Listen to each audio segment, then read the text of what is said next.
Example, convert the complex number z is equal to this in a polar form. पहले तो जो number दिया है उसको सिंपल फॉर्म में कर लो, और एक बार सिंपल फॉर्म में कर लिए तो हम उसको पोलर फॉर्म में तो कर ही सकते हैं, right. So let's do it. So what we have is z is equal to this much. अभी z इज इक्वल टू 1/2 कहाँ से आ गया भाई, cos π/3। cos π/3 की वैल्यू कितनी है, 1/3। π/3 क्या होता है, 60 डिग्री, राइट। पाई से मत घबराओ, π/3 मीन 60 डिग्री। cos 60 की वैल्यू आपको याद ही है 1/2, और sin 60 की वैल्यू आपको मालूम है √3/2। आई है, ऐसे भी लिख सकते हैं।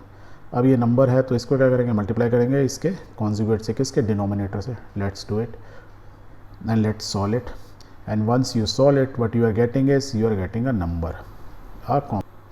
और ये क्या है, कॉम्प्लेक्स नंबर। तो उसको हम यदि एक ग्राफ पे एक्स वाई एक्सेस या रियल और इमेजनरी एक्सेस पे ड्रॉ करें तो in the form of x y coordinate के फॉर्म में लिख सकते हैं। दैट मीन्स ये मेरा वाला पार्ट क्या हो गया, x, that means this is x, और ये वर्टिकल पार्ट क्या हुआ है, ये वाला पार्ट, इमेजनरी पार्ट, राइट। यदि मुझे एक्स और वाई मालूम है, इज द ट्राइंगल, सो मैं क्या निकाल सकता हूँ, मॉडुलस। दैट मीन्स ये इसकी पाइथागोरस थ्योरम के हिसाब से लेंथ निकाल सकता हूँ, हाइपोटेन्यूज निकाल सकता हूँ, क्या होता है x² + y² अंडर रूट का। तो यही चीज़ तो हमने सीखी थी, if that is a complex number तो उसका मॉडुलस क्या होता है, इज़ x² + y²।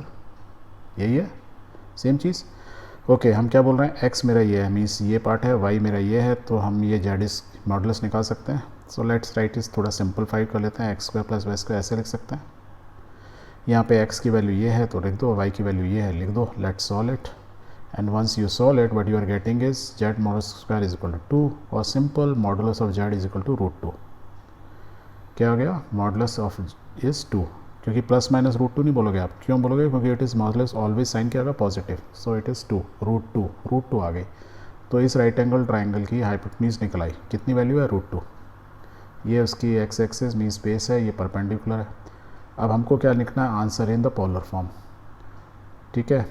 तो यदि मुझे इसका एंगल थीटा मालूम हो तो, और मुझे ये ना एक वेक्टर है OP जिसका मॉडुलस मालूम है, तो मैं क्या बोल सकता हूँ, मॉडुलस ये है और थीटा ये है, तो मैं इसको क्या लिख सकता हूँ, मॉडुलस z cos थीटा, ये cos x component, y component उसका मॉडुलस sin थीटा।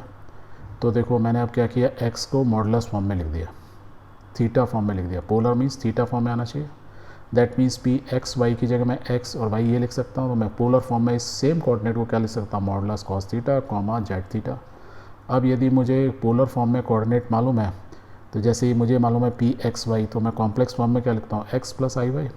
तो यदि पोलर फॉर्म में मालूम है तो मैं पोलर फॉर्म कैसे लिखूँगा, I can write same z की जगह √2 मेरे को मालूम है, cos theta plus i √2 sin theta, यही चीज़ है, बस i लगा दिया। बट अभी मुझे ना थीटा की वैल्यू नहीं मालूम है, बट मुझे ये राइट एंगल ट्राइंगल तो मालूम है, ये राइट एंगल ट्राइंगल है।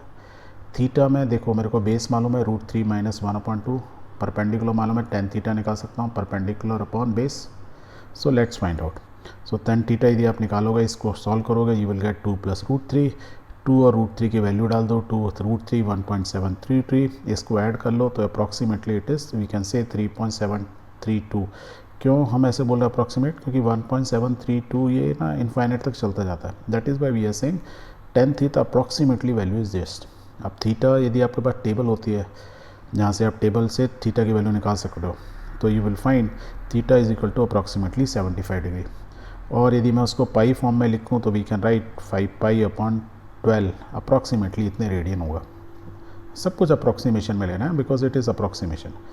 5π/12 दैट मीन्स थीटा में यहाँ पे यदि 5π/12 लिखूँ तो मैं इसको और रिफाइंड फॉर्म में पोलर फॉर्म को लिख सकता हूँ। The polar form now will be √2 cos 5π/12 because theta is equal to we found out from the right angle triangle by using tan theta, that means perpendicular upon base. So this is what is the polar form. तो हमने simple एक complex number को उसके polar form में लिख दिया। Polar form का number याद रखिए, पोलर मीन्स उसमें एंगल आना चाहिए, थीटा की cos थीटा और sin थीटा आना चाहिए, तभी वो पोलर होगा। और किसी भी कोऑर्डिनेट को आप पोलर फॉर्म में लिख सकते हो। क्लियर है?